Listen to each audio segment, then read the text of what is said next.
apresentação de hoje vai ser sobre a história das Olimpíadas. É uma apresentação bem simples, eu não tive muito tempo para fazer porque tem SAT dia 24, então tem que estudar. Mas enfim, como é um tópico que era para ser atual, mas já acabaram as Olimpíadas, mas mesmo assim aconteceu faz pouco tempo, então acho que está valendo, né? As Olimpíadas elas se originaram na Grécia em 776 a.C., na cidade de Olímpia.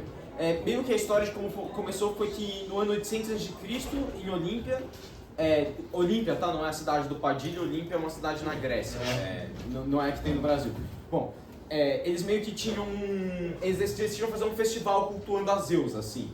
E aí aconteceu o primeiro evento esportivo no local, assim, chamaram de Stadium, que era basicamente uma corrida de 180 metros em linha reta, quem chegava lá primeiro ganhava, né? E aí tipo, era bem primitivo, assim, começou desse jeito. E aí o primeiro vencedor desse evento é considerado o primeiro vencedor olímpico, que é o Coroebus, nossa, nome estranho. Ele foi o primeiro vencedor da história das Olimpíadas a ganhar a medalha de ouro. Bom, o começo era bem rudimentar, a cada 4 anos esse evento acontecia em Olímpia, e aí começou a ser chamado de Olímpia, essa competição, esse estádio, que era só a corrida de 180 metros. Mas ainda assim, né, só tinha uma prova, então acabava sendo meio sem graça. Se reunia todo mundo lá, nossa, não tá meio perto, não? Não. Todo mundo se reunia lá, corria 180 metros, oba, acabou, beleza. Mas o evento começou a ganhar popularidade, e aí eles começaram a colocar mais provas. Como, por exemplo, o Dialos, que ele foi adicionado em 724 a.C., ele era a duração de 2 estádios, então ele era 180 metros vezes 2. E aí também se tornou um dos eventos que tinha nas Olimpíadas. E aí depois, em 720 a.C., eles adicionaram uma de resistência que durava 24 estádios. Mas mesmo assim as provas eram só de corrida, não tinha muito mais do que isso. Era basicamente um efeito de corrida, mas ainda assim eram as Olimpíadas. E novamente, 4 em 4 anos, todo mundo se reunia lá, fazia um festival religioso para cultuar Zeus e, bom, seguia a vida. Só que eles adicionaram meio que novas modalidades, depois em 708 a.C. Eles introduziram um pentáculo. Alguém quer chutar o que tinha nesse pentáculo? Corrida, arco e flecha, natação, Pegar um peixe. dar cavalo e, sei lá, Caçar um peixe. Caçar um peixe, tá? Perto do caçar um peixe. Era basicamente o seguinte, deixa eu ler aqui, senão eu vou esquecer. Salto à distância, lançamento de lança, lançamento de disco, um estádio e wrestling. Eu acho que é uma combinação bem aleatória, mas era pra ver que era o mais brabo, né? Depois eles adicionaram um boxe e aí eles adicionaram também tinha outras artes marciais. Eles colocaram boxe, wrestling e colocaram o pancration, que era uma luta basicamente sem regras, tipo, era só enfiar a porrada no outro, tipo, quem batesse mais ganhava, era basicamente isso. E nessa época não tinha esse negócio de pódio, assim, a única coisa que importava era ganhar o primeiro lugar, você ficar em segundo ou em último tinha o mesmo peso. E muita gente que ficava em segundo era meio que ridicularizada, assim, era bem triste ficar em segundo. A competição começou a acontecer entre as cidades para ver quem tinha os melhores atletas. Porque os vencedores eles eram tidos como heróis da cidade, eles eram tidos como lendas, assim, você ser um campeão olímpico. Atenas e Esparta eram as maiores cidades da época. Eram as maiores cidades da eram as maiores cidades da época e meio que tinha uma rivalidadezinha olímpica entre as duas ali. Isso também tem um paralelo com a Guerra Fria, que a gente vai ver também teve um impacto nas Olimpíadas modernas. Bom, em 632 houve a primeira Olimpíada em que tipo, meio que colocaram crianças para participar, então também tinha wrestling de criança, devia ser bem divertido assistir. E em 580 eles introduziram uma corrida para as mulheres também poderem competir, então as Olimpíadas antigas também eram um pouco inclusivas, não eram só homens que participavam. As Olimpíadas foram crescendo cada vez mais e em 550 C as Olimpíadas ficaram tão grandes que as cidades gregas meio que assinaram um tratado que falavam durante as Olimpíadas não vai ter guerra, beleza? A gente para de guerrear. Até cidades no sul da Itália começaram a participar das Olimpíadas, de tão reconhecido que ficou esse evento. Antes disso, né, só deixa eu explicar, a gente tinha o circuito que acontecia em Olímpia, que era mais ou menos aqui, e mais outras 3 cidades também faziam um circuito olímpico. Então meio que essas quatro Olimpíadas, assim, essas 4 partes faziam parte das Olimpíadas gerais. Então ela não acontecia só em Olímpia, ela também acontecia em outras 3 cidades. Mas basicamente era isso. Só que em 152 a Roma engoliu o Mediterrâneo inteiro e a Grécia estava inclusa. Um dia eu vou fazer uma apresentação sobre isso, vai ser bem legal, sobre catargo e tudo, eu tô bem animado. Só deixa eu ter mais tempo. E as Olimpíadas, elas se moveram para o centro de Roma. Também colocaram uma nova prova, que essa é bem engraçada, chama... Cara, qual que era o nome? Bom, era basicamente um estádio, era uma corrida, só que você corria com um capacete mesmo de exército e um escudo de bronze. Você tinha que correr a distância de 2 estádios, assim. Era bem difícil. Era meio nada a ver, mas era bem divertido. Bom, em 152 meio que aconteceu um negócio histórico, porque um rei ele conseguiu vencer 2 estádios, um que era o Dialos, né, o estádio ao quadrado. Ele ganhou a corrida com capacete várias vezes e juntando tudo ele ganhou 12 coroas olímpicas. E esse recorde dele só foi ser batido em 2016 por alguém nas Olimpíadas modernas. Quando a Roma meio que engoliu a Grécia, os Jogos Olímpicos foram movidos para acontecer em Roma mesmo. E isso meio que, cada vez mais foi matando o interesse nas Olimpíadas. Então o pessoal não queria mais muito saber de Olimpíadas. E, enfim, né, quando deu o século IV depois de Cristo, o cristianismo se tornou a religião oficial de Roma e eles consideravam as Olimpíadas um festival pagão, então eles mataram as Olimpíadas de uma vez por todas. E bom, o que aconteceu com a cidade de Olímpia? Lógico, né? O cristianismo meio que isso matou as Olimpíadas que estavam acontecendo há mais de 1000 anos ininterruptamente. Então foi bem feio, né? O que aconteceu. Enfim, o que aconteceu com a cidade de Olímpia é um pouco triste. Primeiro ela foi saqueada, depois houve um terremoto que acabou com ela e depois 2 rios engoliram a cidade por um período. Então não foi muito legal. Antes de continuar, eu queria falar...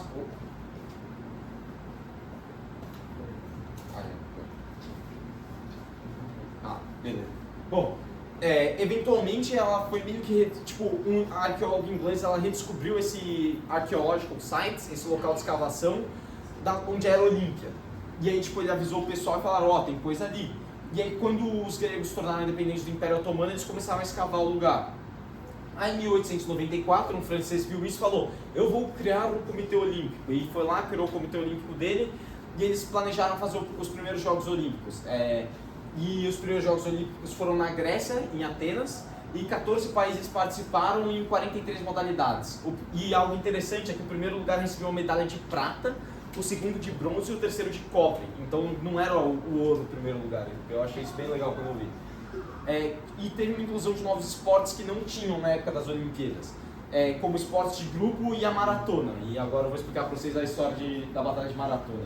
Por que, que vem essa prova olímpica da maratona e por que 42 quilômetros? Primeiro a gente tem que entender a diferença entre Atenas e Esparta. Primeiro, eu só queria fazer uma menção. Toda vez que vocês me ouvirem falando dos povos helenos, eu estou falando dos gregos, tá? Alguém sabe a origem dos povos helenos? Acho que Faria sabe. Por que eles chamam helenos e não gregos de verdade? Os romanos são os idiotas por ensinar a gente a falar assim. Helena de Troia? Isso.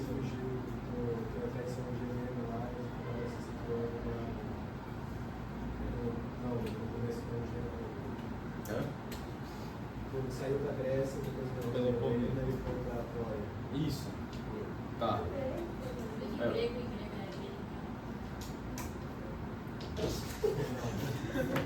Bom, a história meio de origem dos gregos é basicamente que tinha essa princesa Helena, era de uma cidade grega, mas que não era grega ainda, e ela era muito bonita e todo mundo queria casar com ela. E aí ela foi recebendo vários, nessa época, né, o príncipe ficava morando na sua casa um tempo, pro pai falar se ele era um bom pretendente ou não.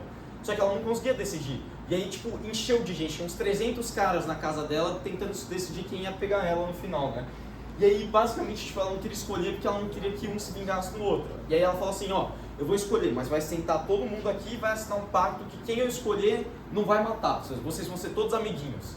E aí, basicamente, foi assim. Aí teve toda a treta de Troia, como Faria falou. E, bom, esses eram os helenos, né, os povos gregos. A gente tem uma diferença entre Atenas e Esparta. Atenas, como todo mundo pensa, né, é uma cidade mais filosófica e etc. E Esparta é o dos 300, os guerreiros boladões. Mas nessa apresentação eu vou mostrar para vocês que os atenienses também sabiam lutar. Aquele meme é muito bom, se queria chamar, cara. Bom, agora o motivo para a batalha de maratona acontecer foi basicamente o seguinte. tinha uns povos gregos tentando se libertar da dominação persa, uns povos gregos não, tipo, um pessoal aí queria se libertar dos persas, e aí os gregos mandaram umas tropas para ajudar. Dario I, o rei dos persas, ficou enfurecido com isso. Quando ele descobriu que a democracia existia, ele falou, isso é um absurdo, a monarquia. Se as pessoas descobrirem que a democracia existe, eles podem ameaçar a minha forma de poder. E ele basicamente criou um ódio mortal pela Grécia e falou, vou descer a mão em vocês. Bom, os povos helênicos ali meio que, tipo, eles tiveram que se defender da invasão persa, que ia mandar navios para parar numa baía. Numa baía não, tipo, na areia, né, para colocar o pessoal. E aí, os atenienses mandaram mensagem assim, não mandaram mensagem, né, mandaram Fidípides, que era esse mensageiro, ele foi andando 200 km até Esparta e falou, é o seguinte, os caras estão querendo, sabugar a gente precisa de ajuda aqui. E aí os espartanos falaram, calma, a gente te ajuda, mas a gente está num festival religioso, então espera um pouco. Muitos dizem que é mentira, esse negócio do festival religioso, mas enfim, os atenienses tiveram que se defender sozinhos. E aí o que aconteceu basicamente foi, o Dario I ele foi invadir, e aí ele foi tipo, com várias tropas a mais, e quis ir para cima dos atenienses. Só que o Milcíades e o Temístocles eram comandantes bem hábeis e conseguiram meio que impedir eles assim de ganhar. Aí tem aqui o saldo. Os números que eu achei, com certeza esses números estão errados, era um lugar bem enviesado, mas diz que só 192 atenienses morreram contra 6.400 caras, né, dos persas, mas não foi muito bem o que aconteceu. Aí tem várias lendas que contam que o Fidípides, alguém viu um navio persa indo para Atenas, então meio que ele tinha que, vou avisar o pessoal. E outros dizem que ele só tinha que avisar a vitória. E para avisar, ele tinha que chegar lá rápido, então ele correu, para alcançar o navio, ele correu 42 quilômetros, que é a duração da prova de maratona, sem parar. E tipo, como ele já tinha ido até Esparta, andado 200 quilômetros, depois teve que correr mais 42, ele chegou em Atena, gritou Nike, que é a deusa da vitória grega, e desmaiou no chão. E morreu. E meio que o Fidípides é uma lenda. Agora eu vou passar esse vídeo aqui, que é uma história engraçada das Olimpíadas, que tipo a pior maratona da história. Esse canal é muito With roots spanning 2,800 years to ancient Greece, the Olympics have become the pinnacle of athletic achievement, with the awarding of a gold medal being seen as internationally equivalent to winning a Nobel Prize, Pulitzer Prize, or my parents' approval. The world's best from all walks of life meet to prove their excellence in humanity's greatest cities. Athens, Paris, St. Louis. Yep, the third Olympic Games and America's first outing as host took place in St. Louis in 1904. But early 20th century St. Louis doesn't quite have the sex appeal of Athens or Paris. So how does one spice it up a bit? That's right, rat poison, brandy, and human experimentation.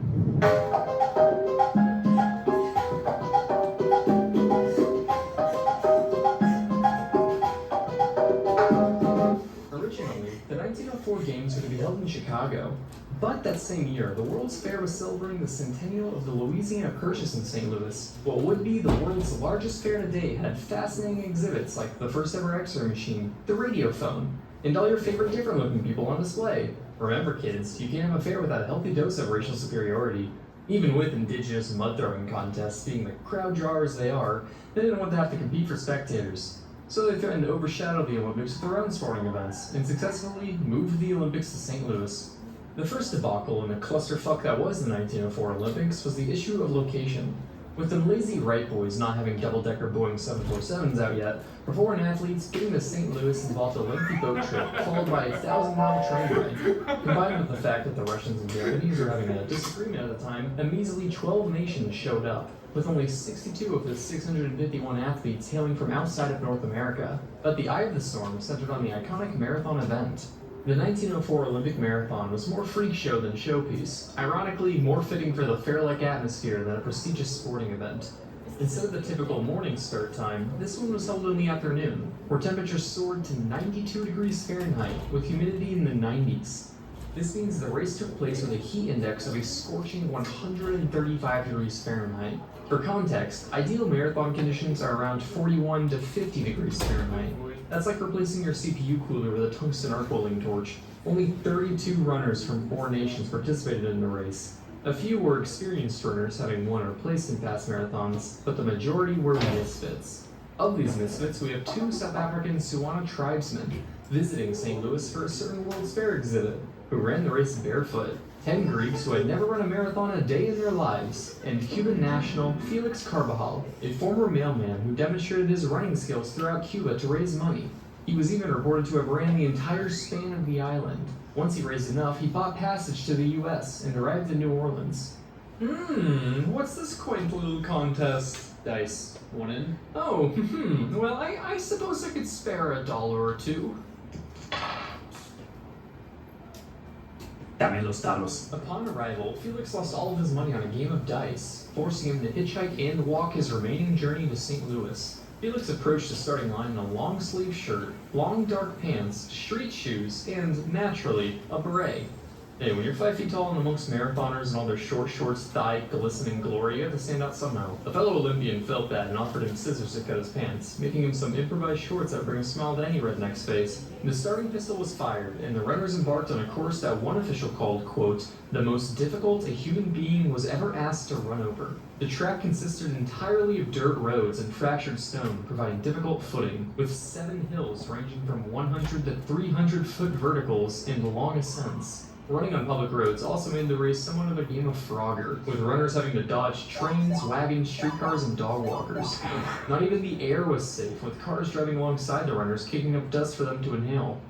Uphill running, dusty mouth, scorching heat.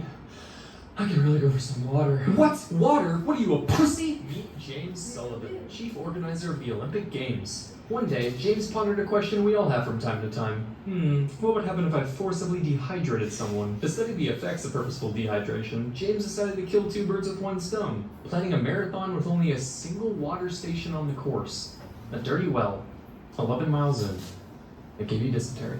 At the start of the race, Fred Lorse took the lead, with Thomas Hicks passing him shortly after. One of the barefoot South Africans was chased a mile off course by wild dogs. John Lauren began vomiting profusely and gave up. William Garcia was found collapsing on the brink of death after coughing up blood in the middle of the track, hemorrhaging with a ripped stomach lining and dust-lined esophagus.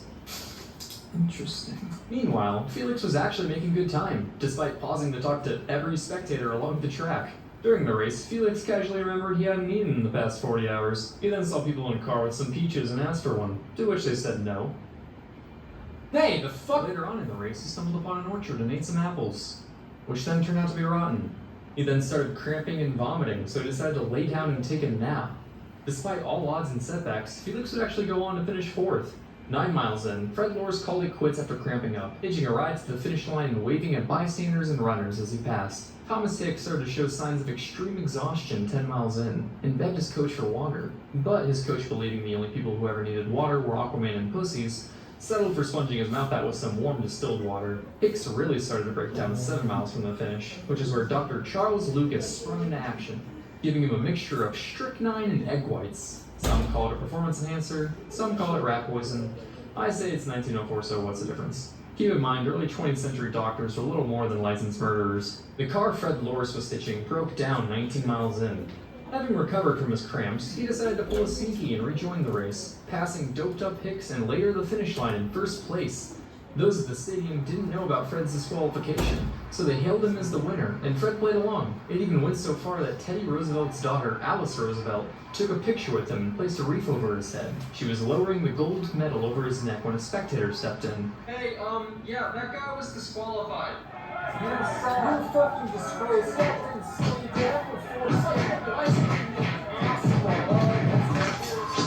Okay, so I may have made that part up. I have an imagination, sue me. The cheers turned to boos as Fred tried to play it off as a joke, claiming that he never intended to go through with it.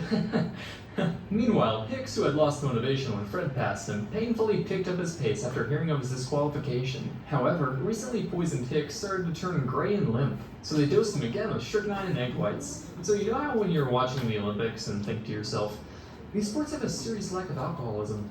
Well, Hicks' team thought so too, so they washed the lethal drug down with some brandy. Why drink water when you can have ethanol? Hicks started running mechanically, like a well-oiled machine. His face sunk, his eyes grew dim, his palms are sweaty, knees weak, arms are heavy. 20 miles in, Hicks started hallucinating, firmly believing he had another 20 miles to go. He begged his team for something to eat, but they just gave him more brandy instead.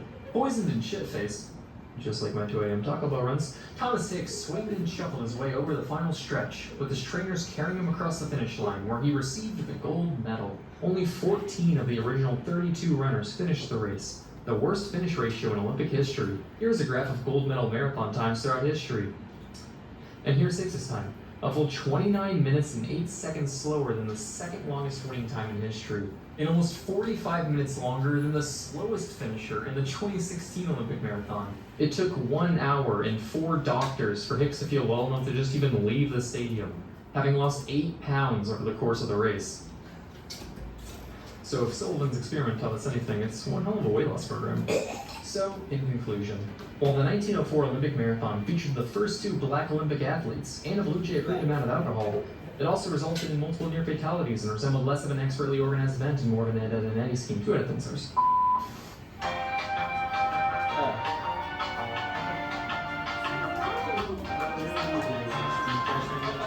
With Ruth skating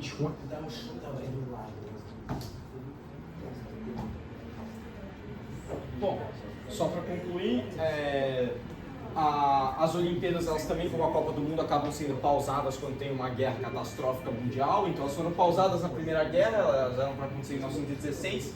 E aí tem, lógico, depois da Primeira Guerra as Olimpíadas continuaram normalmente, e tem as Olimpíadas de Berlim, acho que de 36. Isso era para ser tipo, os alemães, eles tinham se recuperado da Primeira Guerra, quem estava aqui sabe, tanto nas apresentações da Primeira quanto da Segunda, que a Alemanha estava destruída depois da Primeira Guerra com a Weimar Republic. No começo estava indo bem, até a Grande Depressão dos Estados Unidos chegar e basicamente quem estava emprestando dinheiro para eles parar de emprestar dinheiro, causando a Alemanha entrar basicamente em colapso, dando espaço para a ascensão nazista. Bom, Hitler reconstruiu a Alemanha, conseguiu recuperar a economia e falou, para mostrar para o mundo a nova Alemanha, a Alemanha poderosa, eu vou fazer as Olimpíadas em Berlim. E ele conseguiu fazer as Olimpíadas em Berlim, onde ele mesmo entregava medalhas e saudava os atletas. E tem essa histórica foto onde um corredor americano negro vence de um alemão. E, bom, aqui, né, como vocês podem ver, é o alemão, aqui é o negro, e o Hitler simplesmente saiu do estádio, ao ver que sua teoria racial superior era mentira. Aí as Olimpíadas foram pausadas durante a Segunda Guerra, né, porque é meio difícil organizar um evento enquanto tem milhões morrendo por mês. E agora tem um ponto interessante, que é a Guerra Fria nas Olimpíadas, porque a Guerra Fria as Olimpíadas serviam como uma forma, como era entre Atenas e Grécia, com a forma de mostrar quem tinha as melhores pessoas, ou os americanos ou os russos. E aí... Sim, tanto contra Chile e Estados Unidos essas Olimpíadas, foi bem acirrado, 40-40. Até hoje ainda as Olimpíadas são um símbolo muito poderoso para demonstrar poder nacional. Aí meio que durante a Guerra Fria os americanos e os soviéticos estavam competindo, eles tentavam usar tecnologias superiores para vencer um do outro, ter vantagem, porque né, quem tem as pessoas que correm melhor, nadam melhor e atiram melhor, tem os melhores soldados. Então meio que tinham formas ali meio sacanagem de dar boost na performance das pessoas, seja com tecnologias especiais para roupas de nado, como coisas do tipo. E também houveram vários boicotes nas Olimpíadas, tipo, os Estados Unidos falavam, eu não vou nessa, ou os soviéticos falavam, não, eu que não vou nessa. E basicamente eles tentavam boicotar as Olimpíadas para falar que aquele resultado não ia valer. Bom, em suma, as Olimpíadas continuam acontecendo até hoje, normalmente ainda tem grande valor político, seja para unir uma nação, para todo mundo torcer para o mesmo cara, tipo no Brasil, seja você Lula ou Bolsonaro, você estava torcendo lá para as meninas do beach vôlei, qualquer coisa do tipo. Beach vôlei, como que é? Não é beach vôlei? Isso, vôlei de praia. E, bom, basicamente é isso. As Olimpíadas tiveram uma origem lá atrás na Grécia e até hoje elas estão aí, né? Mesmo tendo uma pausa ali de alguns mil anos, elas continuam vivas. Então, é isso, pessoal. Espero que vocês tenham gostado. Valeu!